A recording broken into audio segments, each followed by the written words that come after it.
Selamat berjumpa kembali dalam Sapaan Gembala dengan tema Mengapa Kamu Takut? Didasarkan pada Injil Matius pasal 8 ayat 26. Mengapa kamu takut, kamu yang kurang percaya? Lalu bangunlah Yesus menghardik angin dan danau itu, maka danau itu menjadi teduh sekali. Ayat yang baru saja kita dengar merupakan bagian dari kisah yang terdapat dalam Injil Matius pasal 8 ayat 23-27 yang menceritakan kondisi para murid ketika mereka berada di atas perahu dalam perjalanan mengarungi Danau Galilea. Dikisahkan Tuhan Yesus berada bersama-sama mereka. Namun sekonyong-konyong datanglah angin ribut yang menggoncang perahu yang mereka tumpangi. Yesus sedang tidur. Para murid menjadi panik dan ketakutan, lalu membangunkan Tuhan sambil berteriak, "Tuhan, tolonglah, kita binasa." Kita bisa bayangkan betapa dahsyatnya gelombang yang menerpa perahu mereka, sehingga membuat mereka panik dan ketakutan yang luar biasa. Padahal mereka adalah pelaut-pelaut yang sehari-hari berada di laut dan sudah biasa menjumpai gelombang dan ombak laut. Sekalipun mereka sudah menjadi murid yang selalu mengikuti Yesus kemanapun Yesus pergi, serta menyaksikan berbagai mujizat yang Tuhan lakukan, namun mereka masih belum mengenal siapa Tuhan yang sebenarnya.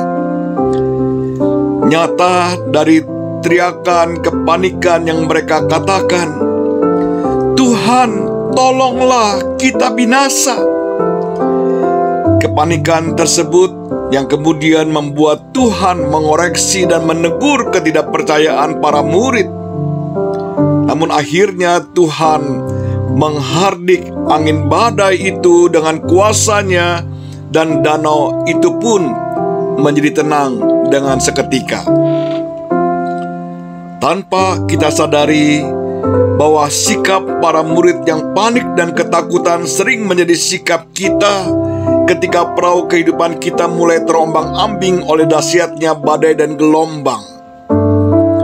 Kita menjadi kehilangan iman. Kita merasa Tuhan tidak peduli terhadap kita, dan kita pun tidak mau berserah penuh kepadanya.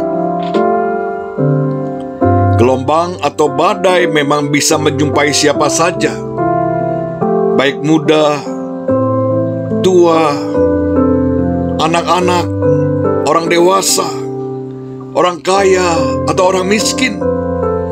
Gelombang dan badai itu pun dapat datang kapan saja. Jika saat ini hidup kita dalam keadaan aman-aman saja, bukan berarti kita tidak dapat menjumpai gelombang atau badai kehidupan. Namun yakinlah, tatkala ada badai dalam kehidupan kita, Allah selalu menyertai dan menolong kita. Seperti yang tertera pada logo GKI, logo Gereja Kristen Indonesia. Ada gambar perahu, ada gambar salib, ada gambar gelombang, dan gambar tulisan Alfa dan Omega. Perahu melambangkan gereja atau kita yang bergerak maju memenuhi tugas panggilan kita di dunia. Salib di atas perahu melambangkan kasih dan pengorbanan Tuhan Yesus yang menentukan jalan hidup kita. Gelombang melambangkan dunia yang penuh dengan tantangan, sedangkan tulisan Alfa dan Omega melambangkan Tuhan Allah yang kekal, yang berkuasa menetapkan dan menyertai seluruh perjalanan hidup kita. Mazmur 46 ayat 2-4 mengatakan, Allah itu bagi kita tempat perlindungan dan kekuatan. Sebagai penolong dalam kesesakan sangat terbukti. Sebab itu kita tidak akan takut sekalipun bumi berubah, sekalipun gunung-gunung goncang dalam laut, sekalipun ribut dan berbuih airnya, sekalipun gunung-gunung goncang oleh geloranya. Tuhan Allah menyertai kita. Renungan hari ini mau mengajak kita untuk tidak takut menghadapi gelombang dan badai yang menerpa kita.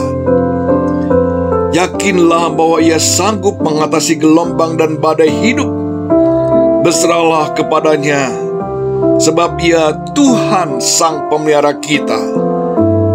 Kiranya Tuhan menolong kita. Amin.